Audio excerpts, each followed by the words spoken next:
Près de 10 000 jeunes ont quitté le Béarn pour les tranchées et ne sont jamais revenus. Parmi eux, 568 poilus dont les noms ne figuraient pas sur les monuments commémoratifs en Béarn.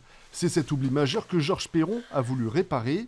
En s'intéressant au cas de son grand-oncle, un soldat originaire de Navayangos, notre historien amateur s'aperçoit qu'il manque des noms de soldats de la commune sur le monument.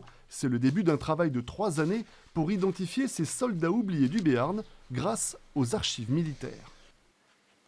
Normalement, pour chaque mort, le ministère des Armées, à l'époque, envoyait un acte de décès. Ils cherchaient le dernier lieu de résidence. Alors s'ils ne trouvaient pas, eh bien, ils n'envoyaient rien. Et des fois, ils envoyaient à un endroit qui n'avait rien à voir. C'est pour ça qu'il y a eu beaucoup d'erreurs, de mélanges, ainsi de suite. Un travail de fourmi qui porte aujourd'hui ses fruits. Les soldats oubliés réapparaissent peu à peu sur les monuments aux morts en Béarn. Comme ici à Asson, 5 noms ont été gravés. Une émotion très particulière pour Georges Perron. C'est vraiment la fierté de les voir ajoutés, quoi, qu'ils ont été, alors que ceux-là, ils étaient, enfin ces 5 là, étaient perdus, quoi. Ils n'existaient plus. Et voilà, donc c'est à chaque fois une victoire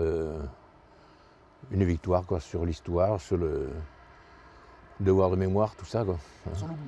Sur l'oubli, ouais, sur l'oubli. Il n'y a rien de pire que l'oubli, quoi. Symboliquement, il voulait absolument achever son laborieux inventaire avant le centenaire de l'armistice. Car environ 350 communes sont concernées en Béarn par ces soldats oubliés et beaucoup n'ont pas répondu aux sollicitations du passionné d'histoire d'Asson.